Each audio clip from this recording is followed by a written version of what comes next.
Welcome to Tea Time with Dr. K, where we share stories that inspire transformation, celebrate victories, and dive deep into the journey of health and wellness. Grab your tea and let's build a better you, one conversation at a time. Hi everyone, this is Dr. Cross, and today we have the 12th episode of Tea Time with Dr. K, and we have amazing Shawn from San Diego, California, also known as Hood Jesus. Welcome. Thank you. I'm happy to be here. I'm very excited. Yes. And we're going to get to know the name, why it came about, the Hood Jesus, in here shortly. So welcome to our practice. Welcome to Texas. I know you were not expecting to have a snow, but how do you like it so far? Oh, I don't like it. I love it. It's been wonderful. And even though it's snowing, I look at it as a special occasion because it never snows in Texas, and it happened to happen when we come in. So maybe something's going right. Yeah. You used to live in Houston, correct? Yes, I lived in Houston and Dallas for a few months. And then he's moved to California. Yeah. And he's an amazing guy. He's actually taking care of his dad with some of the stuff. But we happened to meet. I know if you guys heard the story of how me and Mike, the Baron, met. And he happened to be the guy that sat next to me. And he asked me, show me your phone. And obviously when I showed the phone to figure out like what's going on here, what these gang members, and all of a sudden he showed me Mike's following. I was like, oh, you guys are famous. So that's how it all started, and we became friends, and you happened to come here and visit me as well. Absolutely. But you became a patient of mine. So how was your experience, Shawn? Well, I got my teeth cleaned. I was a little bit embarrassed, but I needed to do it. I got my veneers done about 2 years ago, and I went to Punta Cana, Dominican Republic. And they did a good job, I think. I mean, it looked good at least. But when I met Dr. K, she showed me, they kind of just put lipstick on a pig. It looks nice, but they put caps over my cavities and all types of different things. I didn't even know that. So she got me together, cleaned it out. She didn't embarrass me too bad, but you know. He had a moment in the room, apparently Angela, when he sat down and she showed him this stuff, because what they had done is like, sometimes it's fine if you're getting work done overseas, but you just have to know who's doing it and is the best dentist. And sometimes, yes, you may have someone maybe following, but what I noticed in his restoration, the way the work was done, is that the crown was actually placed on top of a silver filling, and he'd actually see. Yeah. And as you know, silver is toxic. I didn't know that. Yeah. And so it passes actually blood-brain barrier. And studies have shown that it actually leads to Alzheimer's disease, dementia, and other health issues down the road. So one of the things I did discuss with him is that we, somewhere down the road, we need to replace them. Yes. And we need to make it right. And although the aesthetic is okay, I can definitely make it a whole lot better. And the truth of the matter is, they also told him, what did they tell you? How long are these veneers going to last? 5 to 7 years. Which is not what I tell my patients. I've been a dentist for 11 years. I have done cases from 10 years ago that is still to this day are intact and beautiful. Yeah, they have nothing about it. And so what I told him, if you do take care of your teeth, whether you find an amazing dentist in California, and he goes, well, I'm going to come here. Yeah. So, but you have to maintain with the cleaning, but it has to be done right. If it's done right, these veneers are supposed to last you 20 to 30 years. Wow. Yeah. Wow. So it's not like, you can't, the tooth can get so many hits before it's a goner. Yeah. So we're going to do it, the second time, but we're going to do it right. Yeah. The second time. So, yeah. So how is your cleaning experience? You had a deep cleaning done and your gums are bleeding a lot, and you just, how were you educated about it? Yeah, that's what I was going to say. So even before the cleaning, I got so much education. I feel like I was in college. I had to take a look at myself like, wow, I didn't even know that. I just went to another country and said, I want to be a movie star. Let me get my veneers. And voila, 2 days later, when I come here and they're telling me like, hey, you're supposed to floss deeply inside the gums, and you're supposed to do a C-cup. You're supposed to brush your teeth 3 times a day. Of course, you know that. Yeah. It's like, the seriousness of it, I didn't really even pay attention to it. I do it in the morning and at nighttime, but I didn't do it after every meal. And flossing is really critical. Yeah. So I started getting inflamed gums. My gums were like bleeding bad. And usually when I floss with like a pick. And I guess I thought that was sufficient enough because I could get the food out. Yeah. but apparently you were supposed to go way deeper. And Yeah. it was just the education. I found out I had like some type of problem with my tongue, or like what is Tongue it that start? Yeah, restriction, tongue right? restriction. I was like, So we all have TMJ issue. Remember the click and pop and yeah, locked jaw? yes, And so, when someone has a little tongue restriction, they have improper swallowing pattern, which then leads to them clenching, grinding, airway yes. deficiency. And so he had developed, how many times did you have a lockjaw? We're during the session. No, like in general, like before you come to see me, like you said I prevented myself from having it because I didn't open my mouth that much. But anytime I open it to a certain extent, I get lockjaw. and that's not good, guys, Yeah. because if you get lockjaw, that means you get, bone and disc resorption, and which leads to eventually ringing the ear and hearing loss. And if it's not, sometimes it can lead to headaches and migraine and other stuff. So do you experience any of those symptoms right now? Not really, no. Good. Mm-hmm. So that means he's at early stages of it. So we need to figure out, and what I did tell him when I do the full mouth rehab for him, redo it again, I will pay attention and I will do it in such a way that the wax up, which is done by Dr. Tadros and his team at 365 Digital Dentistry Lab, they're amazing. And he works with 12 doctors across the U.S., and I happen to be one of them. And he tells me, I hope, it's the truth. He goes, you're one of my top doctors that I work with. So I can't wait to work with him for his case, not only to improve the aesthetics, but also to improve his occlusion, which is the function. In dentistry, one of the things that we really pay attention to is if you don't fix somebody's bite the right way, not only are you causing what's called iatrogenic dentistry, that means dentistry it causes harm to the teeth, but also affects the gum health, the deep pocket increases and all that stuff. So Yes. one of the things that I'm going to do, work with you on that is how I'm going to fix your bite the right way so that it helps your TMJ improvement, not for it to go regress and go backwards, Absolutely. And the customer experience was second to none. I feel like I was cared for. Everybody cared about me. It was like, I was like, you got like a whole bunch of mini yous running around here. Like everybody's so nice. It's beautiful. I was like, oh man, I feel so bad. I'm about to go home and go pray or something, right? Because like I don't know. It was just amazing. It was amazing. Yeah. Yes. The sheet sets the tone for the day, right? And you gotta, if you want your team to treat your people, and I say everybody that walks in my practice are my people, I wanted them to call, this is their dental home. And it is really important for me how my patient experiences go in our practice. And that comes with how I treat my team and how they should be treating the patient, because the energy is what, surrounds us. And I remember one of my patients asked me one time, do you have any bad patients? And I said, no. Because you attract who you are, right? Absolutely. And that's what you do. Absolutely. So now I want to talk about who Jesus here a little bit. Can you tell us a little bit story about, he's me and him are in Mike Barron inner circle, and he happened to meet Mike just a few months ago, right? Yes, 3 months ago. 3 months ago, and he has his own business and he does real estate on the side as well. But one of the amazing things, and the reason I'm bringing this up, is that he also does credit repair. And I have a lot of patients who may not get accepted for, financing. Yes. And he's the guy that I have finally found that can help your credit to improve within how long?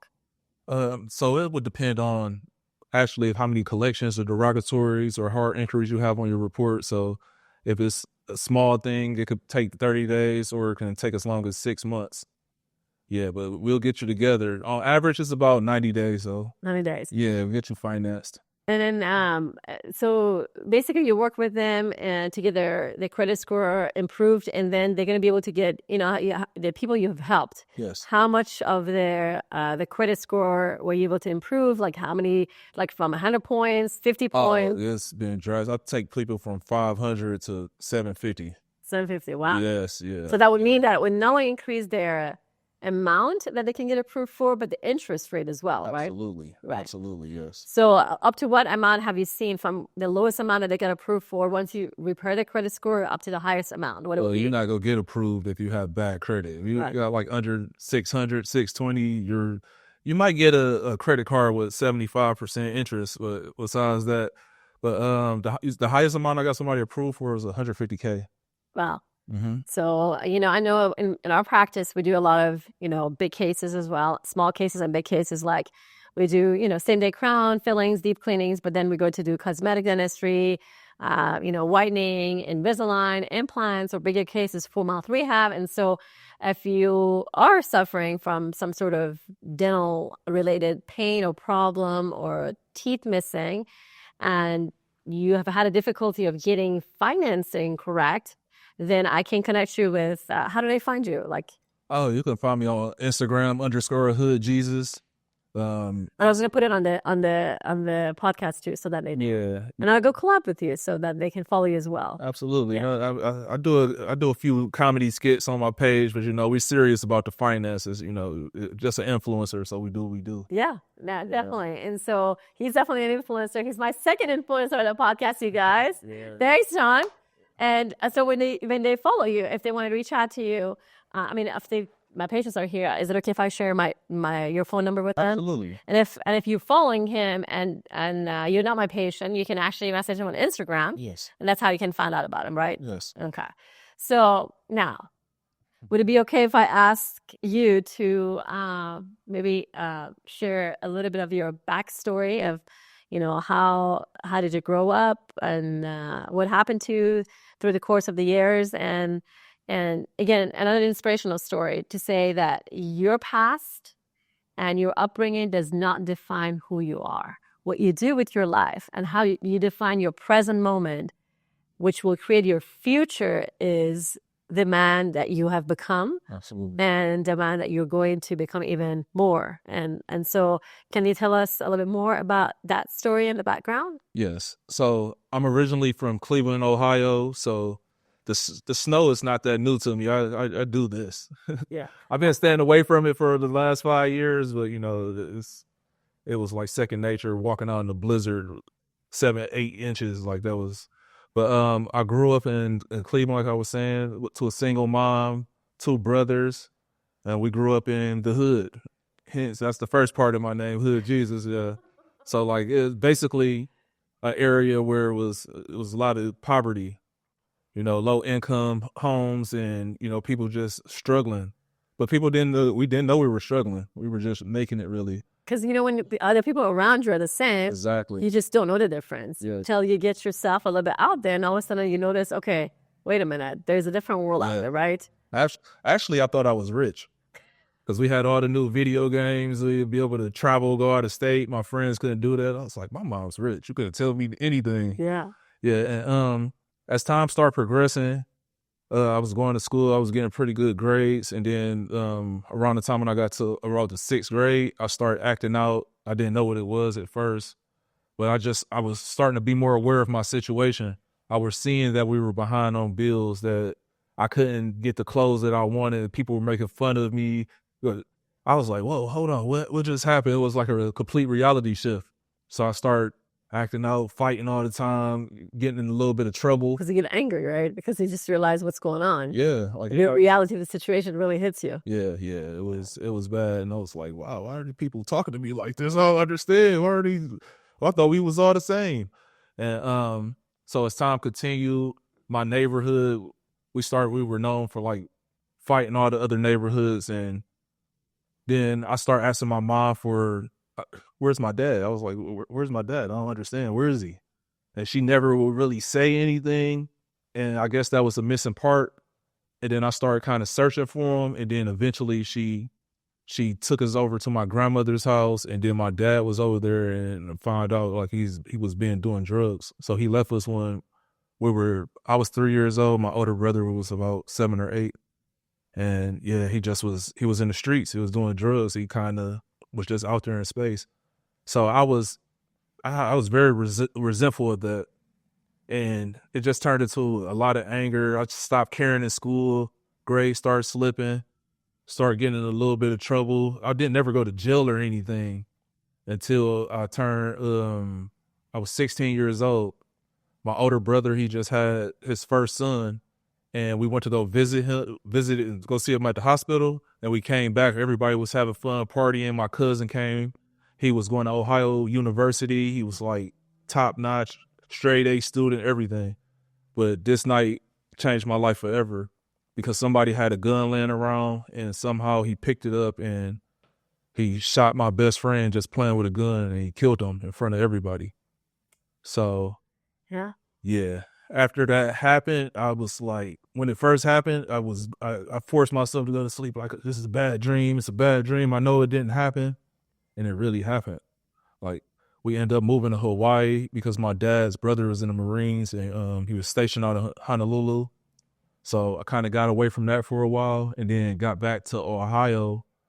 And I was doing so good in Hawaii that when I got back to Ohio, it was so difficult to even get a job, to do anything. So I turned back to the streets. We started robbing drug dealers and just, it got crazy. Eventually, I ended up catching a 10-year bid in prison. Yeah. To which I did 9 years. And during that time, I was able to learn about myself. And you told me the story last night. Can you tell a little bit?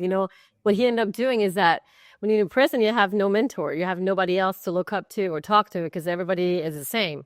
And what he ended up doing is that he did what's called personal development. He started reading books and to see how he's going to improve, his life once he comes out of prison. So, can you tell me a little bit what books did you read? I know you mentioned last night to me about how you became kind of like a leader at the prison, and you were teaching other people how to improve themselves and better themselves. So, can you tell a little bit about that part of it? So the first personal development book I picked up is the one that people usually pick up, was the Bible.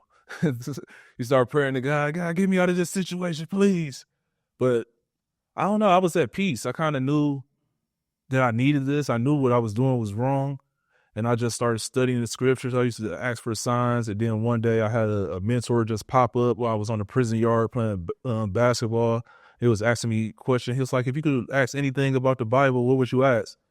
And then I asked him a question about Revelations, and he just told me, and I was like, wow, okay.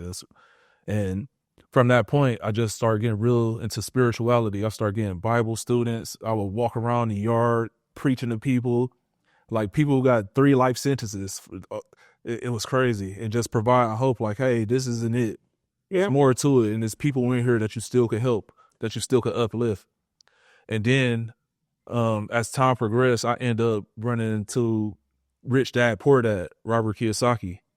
And that book shifted my reality. I was like, oh, hold on. He's talking about you don't need to be born rich. You don't need to have all the advantages in life. You just need to have the information, the knowledge, and know how to execute. So I was like, all right. And then I just start pouring into Robert Kiyosaki. I was ordering all his books, getting them sent in, and I eventually started a class called Aggressive Finances. Isn't it amazing? In prison. In prison, yeah. All by himself. He's like, okay, if I'm learning this, yes, I'm going to put it to use. And so he used his, people around him as a way for him to uplift his own knowledge and his own leadership and his own confidence. Absolutely. Yeah. Yeah. So. And I also did I did different I did a TEDx talk in prison. It was like the first time I ever did TEDx in prison. Yeah, it's crazy. I worked at yeah. I still haven't done mine yet, so yeah, I did a TEDx. You're gonna educate me on how to do that. Gotcha. Just to go up there and imagine you in your underwear while you're talking to 500 people. Oh my gosh. That was the best thing I could do, I guess. But I worked at a coffee shop while I was in there. Then an entrepreneur actually came into the prison and started selling coffee to the inmates and the staff members. And I was like head of that. We were on the news. And it was just great. I was ordering books all the time, starting studies in there with people, and I was just getting prepared because I knew one day I was going to be released. I never looked at this. It's like, oh, I'm going to be in here forever. I knew one day I was going to get out, and that's when the real test was going to start, the real journey. That's right. Yeah. So then I was released from prison in 2017. I did 9 years from 2008 to 2017. And you know how amazing it is that he feels so comfortable sharing this story because that was his path. It does not define who he is today. Absolutely. And, for those of us who may come up with excuses about what, our life is different, this and that, he's gone through that. He could be bitter. He could be hateful. He could come back and do the same thing, but he chose differently. Yeah. And he chose to do a different life. So what did you do since 2017 and since you got out? I got mentors. I was free. So I used to travel when I was incarcerated by reading. It would take me to different places. I never read before. And now I'm sitting here and I'm able to focus. I was able to read. So when I got out, I was going to Miami. I was going to Grant Cardone events. I moved back to Hawaii. I got mentorship by Robert Kiyosaki's group. Yeah, I was That's just, crazy. yeah, network marketing. I just was in every seminar I could go to, and then I started the a e-commerce business, an online Amazon store, and then eBay. I made the most money off of eBay. I made like 100 grand my first year, and that was like coming out of prison. It was like, wow, dude, that really does happen. Yeah, I was unemployable for sure. I And so could he not had get a to job. find a way. He Yeah, had to find a way to make money, not go to back to the old life. So it's like he became creative, like yeah. doing the. And I know you did something else too. After that, you decided that you wanted to do. Was it the real estate that came first, or the credit thing? It was I wanted to, so real estate was what I wanted to do originally from the beginning. When it was like, I didn't understand truly how to get into it because Kiyosaki would show you how to, that was the most important thing, but he didn't really break down the concepts. He didn't really break down credit Yeah, as a form of leverage. yeah, He did break down other people's money, but I never knew about the credit part. He was more like, hey, everybody, let's get together and let's put in on this house type of thing. But the people who I knew, we didn't have any money to put down for a down payment. So what happened was I was being very successful with the eBay business, and I tried to go get a Benz off the lot. I'm like, yeah, they go like this, and I come through with this Benz, and they had me fill out this application, and then I got denied. I was like, hold on, they said your credit score is a 600. I'm like, what is that? What is a credit score? yeah. I did not know what that was, and then I was like, okay. Then I tried to get an apartment, and the same thing, credit score was too low. So I was like, all right, let me figure out what this is. So I just start studying credit and understanding that credit is leverage, using other people's money, using a bank's money to acquire assets, using debts to actually acquire assets and not liability. Yeah. I guess I seen credit cards before, but when I saw people use it, it was for like people buying clothes or just going shopping. My It was liabilities. yeah, liability is all Yeah, well, irresponsible. So I never even thought that I could use it to actually acquire assets. Yeah, and then you bought a mansion, right? Not mansion, but like you're doing like a rehab type of thing for people who are overcoming addiction, drug addiction. addiction Yeah, and yeah, alcohol and drug addiction. Yeah, in San Diego, Basel, California. Yeah, me and my business partner DJ right now we're opening it up. So yeah, it's a but amazing he journey. turned his life around. Like Yeah, he started his own business for yeah. credit repair. And now he got his real estate, and you have more than one property, Yeah, right? right now I got 2 properties in Cleveland. I sold one and I just refinanced one. So we go all this year, 2025, we're going all in. We're doing big things. We'll come out here in Frisco about some properties. Like you want to make it happen. Yeah, I need connect me with your realtor. Let's get in on some projects. Yeah. Absolutely. So with the real estate, what I did was I started buying dilapidated properties in the hood, the same place where I grew up at. You know, you can get them pennies on the dollars. Yeah. That property over there is 15,000, and most people aren't going to touch it because it needs 100,000 into it. So I just started going into there and doing what I could do, and I hired contractors, and we would just fix up the properties. And I was refinancing them, doing the buy, rents, rehab, repeat, the BRRRR method, and we just kept on going. But I did something different than rent, the traditional rent method or Section 8. I started converting them into short-term rentals. Yeah. So, and what I did that was so unique, I didn't rent out the whole house on Airbnb. I rented out each room individually. You see, guys, Yeah. he was in prison for 9 to 10 years almost, right? Then he comes out. He is unemployable. He doesn't want to go back to the old lifestyle, and because he's already gone into spirituality and wanted to turn his life around, and then he goes and reads and gets mentorship, Yes. and he became on the path of success, and that's how we end up meeting back in Tide Lopez. So your past does not define who you are. What you do with your current time and how his spirituality and Bible has changed his life around.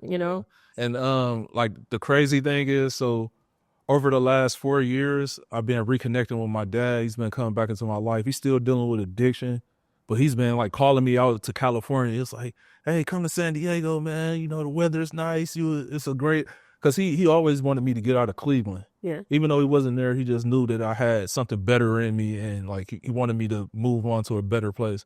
So I come out to California, and I'm his caregiver. So I'm helping him. You know, he's an amputee. So he got a lot of underlying health conditions right now. And So you see him and you're like, I don't want to be like him. And he gets up in the morning. I mean, you see his stories. It's like 4 o'clock in the morning. He goes to the gym. He works out, yes, and he's dedicated and no, yeah. I've When I met him in December the 7th, he had a following of like 5,000 people. Now he's good. His Instagram up to 16.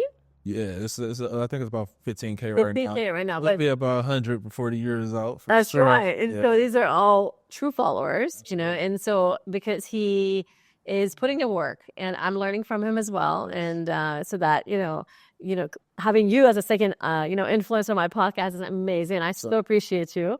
Yeah. So what happened with the Instagram was I didn't even have a social media. I had it, but I was using it for recreational use, and I stopped. So I was watching a podcast one day, and I seen Mike Barron on there with one of my mentors, Bandman Kevel, as far as in the credit business. Well, that's right, And Bandman Kevel. they were just talking, and it was a very interesting conversation. That Mike Barron was like, "Yeah, so if you in San Diego, come down here, right?" I'm like, "Oh, San Diego? Wait, yeah, let's see. I've been looking for a group of people to be around like-minded people." And I get there, and it was just amazing. I was like, "Oh my God, is this really what's going on?"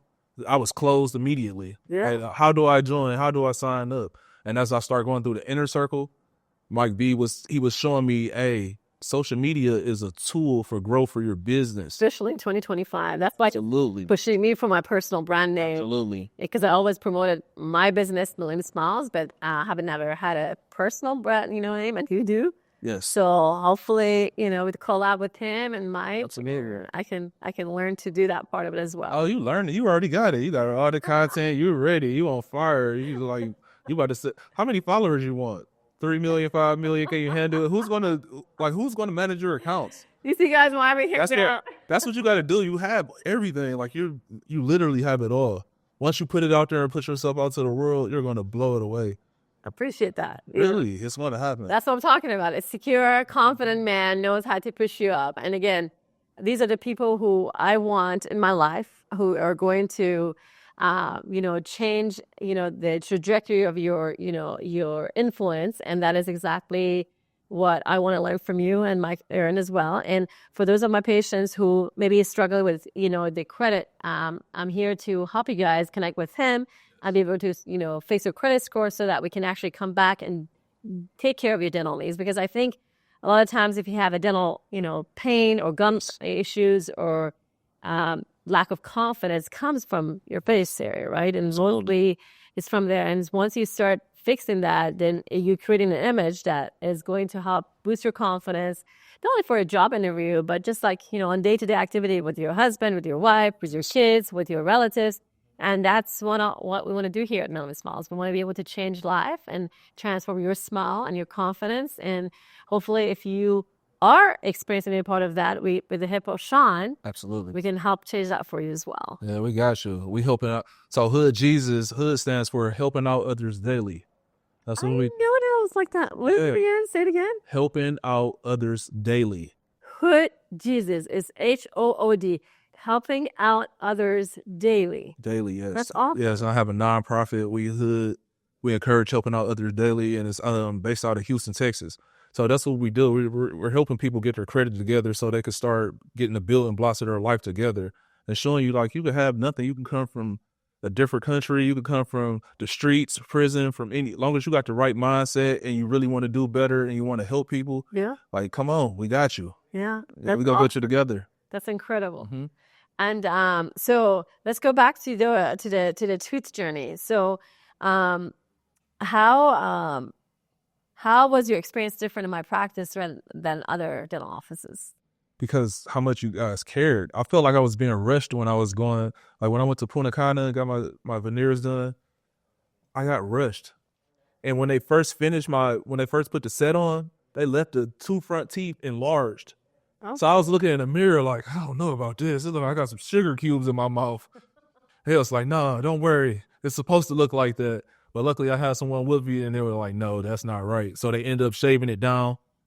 And I was like, it just feel weird. Even when they cleaned my teeth, they did it, but it seemed like they were rushing because they had like a big caseload. Yeah. Yeah, they shaved my teeth down. They didn't give me enough education, really. It was more like, hey, we're going to make you look nice for the camera. Yeah. So, hey, pay us the money and get up out of here. We'll see you in 6 months. So coming here, it was amazing. You guys care so much. I was like, We educate a lot too, right? straight education. It was like, Pictures and yes. yeah, it's really important because we believe if you can't see it, it doesn't exist. If I can show you to you what's going on, then you can truly see for yourself. Okay, these are the things that I need to change. And he had this moment on my dental chair, sitting there. I'm like, "What's going on, man?" He's like, "I need to take better care of myself." Absolutely. Yeah. Yeah. And I'm going to have to get a new set of veneers. I know. Yeah, it's coming soon. I'm going to give me a nice new set of pearly whites the right way. The right way. And yeah. How's your gum health, by the way? I know 3 days ago, or 2 days ago, right? Is it 2 days or 3 days? 2 days. 2 days ago, we did the deep cleaning and also the laser treatment. Yes. So is your gum health has improved? Have you noticed a little bit of that? Absolutely it has. It was just bleeding so bad during the procedure. I thought I was dying.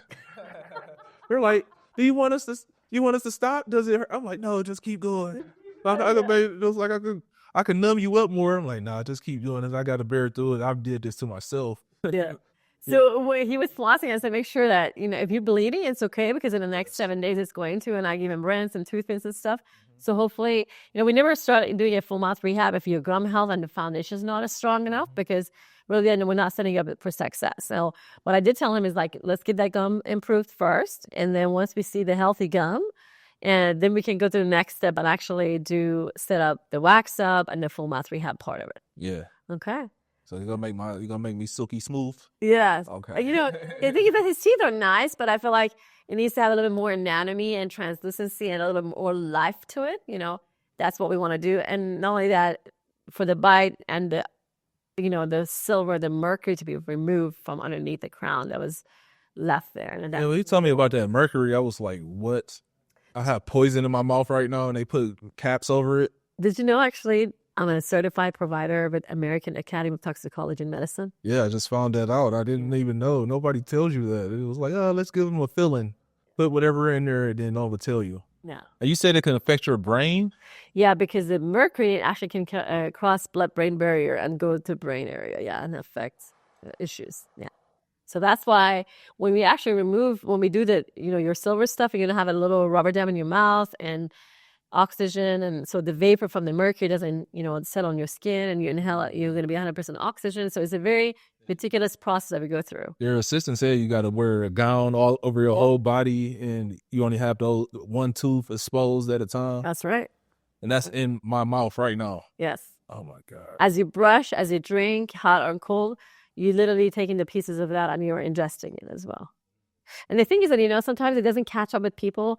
Someone like him who, pays attention to what he is and most of the time and also works out, tries to keep up, it will catch up with him later in life. Yeah. But again, seeing it now, having to know what it is and knowing that he can take preventative measure Absolutely. to, correct that's what you want to do, basically. So. Yeah, and then I'm already posting you online. Everybody like, where you at? You getting customers already. Like, where she at? Frisco, Texas. I got a lot of friends. Yeah, I got friends in Dallas. Remember, I put you on the phone. He was ready. He was like, hey, can I come through with care credit? So she accepts care credit. So get y'all approved. What traditional finance? I think we also have Cherry and Proceed Finance. And I'm trying to get a couple more into the practice or they're in the credit score. But again, for those who may not have the highest credit score, we can help you guys with Shawn. Well, I can't, but he knows how to go. I can refer you to him, or you can find him online, Hood Jesus, right? Yes, _Hood Jesus. _Hood Jesus on Instagram. On Instagram. And I'll make sure I have the what do you call it? The tagline? What do you say that? Yeah, the tagline. The tagline on the actual video. So, anything else you would like to share with our audience about you? Yeah, well, I wanted to share that it's very important that you take care of your body, period, with your mouth. That's like, that's the first thing that everybody see on you. So, and sometimes we'll get pains and we're like, just deal with it later. You should be really cautious and go get that checked out, because you never know if it's a serious problem that's happening. My gums are starting to bleed and I didn't know what was going on. I was scared a little bit. And I'm like, I know I got to take care of this. And I know it's a lot of you guys that's out there and you're having those same problems and symptoms. You want to get it together, you gotta come pull up. You already know. Yeah. I'm glad you brought that up. One of the things you were at the dinner, I mentioned, I said, we have over 700 strains of bacteria in our mouth. Yes. And, if you have certain type of bacteria that causes cavity, it actually can affect your digestive system too, believe it or not. And the gum inflammation, it actually can affect your heart. It's called endocarditis, inflammation of the heart. So if you have heart issues or developing heart issues, or you have digestive problem, oral and systemic health is very much interconnected. And it actually literally impacts your entire body as far as breathing, oxygenation, digestion, heart, organs, system failure, mitochondria, which is the ATP, which is the powerhouse of the cell. That is how systems get messed up. Like, there's coding, right? If one code is wrong, well, the entire system gets affected. But guess what?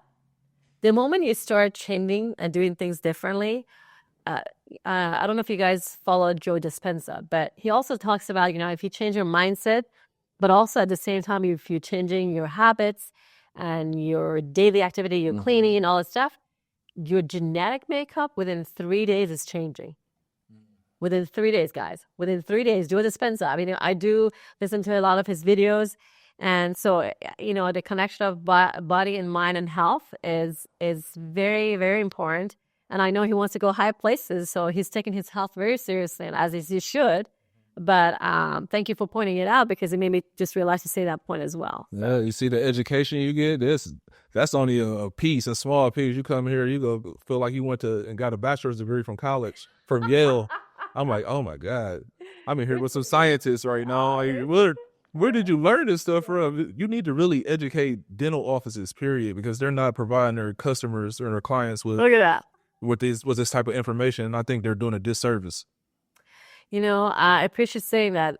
Part of what I do in my practice, I think, education is power. I remember when I was in university, I was going to pay for my tuition, and I was just like, a lot of money. I'm just sitting here, I'm like, oh my gosh. And then all of a sudden I see on the wall says, education is expensive, try ignorance. Absolutely. And so I feel that it is my responsibility, any person that walks into practice, that they need to be fully educated.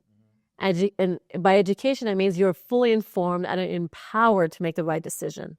And that is what we're all about. I feel like if I'm not in the business of convincing someone to do something, I was like, I'm going to educate you, and you make that better decision for yourself. And that is, when you came here, the same story with you. We told the story of what's going on in your mouth, and Yes. and I said, this is what I believe you should be able to do. And you sat there, you really thought about what you need to do, and then you start asking questions. So how do I go about fixing it? And so we want to empower you as a person, not to make decisions for our patients. That's what we're all about. So, and as far as education goes, I have traveled to, I don't know, maybe 45, 50 states for different CE courses. I've over 900 hours of continuing education. And, every dentist is supposed to have about 12 hours each year. I've graduated 11 years ago, so you can only do the math. It's way over. You got your PhD in dentistry. Yeah. And I like to stay up to date. And one of the things I mentioned to you 2 days ago is that we want to bring also the stem cells, God, that's game changing. Yeah, and that's where the inflammation of the body, a lot of times we have a lot of inflammation leads to digestive issues and also wrinkles and other health-related factors. So if you can bring the inflammation down in the body, you can allow the body to heal itself. Right. And the inflammation in the mouth is also part of that as well. So I have partnered with someone, his name is Greg, and so soon and shortly, like within the next 1 month, we're going to be bringing a stem cell to the practice. As you all know, many of my patients already know that I like to stay up to date with the technology. And so when it comes, Shawn, I'll make sure to share that with you so you can come and get your stem cell. Yeah. And I'll be your number one marketer, customer, advertiser. I got you. Yeah. Thank you so much. And I just wanted to say thank you so much again for being on our podcast. And this is my second influencer of the entire 12 podcasts. and many more to come. But again, just like I mentioned to Mike, I will never forget the first peoples that did take me to the next level. So I appreciate you for being here today. It's my honor, and thank you for sharing your story. And we get to work together in the future, not only for ourselves, but for the patient as well. So, and I thank you for being great, for opening up this practice, and for caring about us so much and inviting us here and being a very special person. Thank you. Appreciate it. Thank you so much. Give me a hug, man. I appreciate you guys. Stay tuned for more episodes of Tea Time with Dr. K. Let's go, man.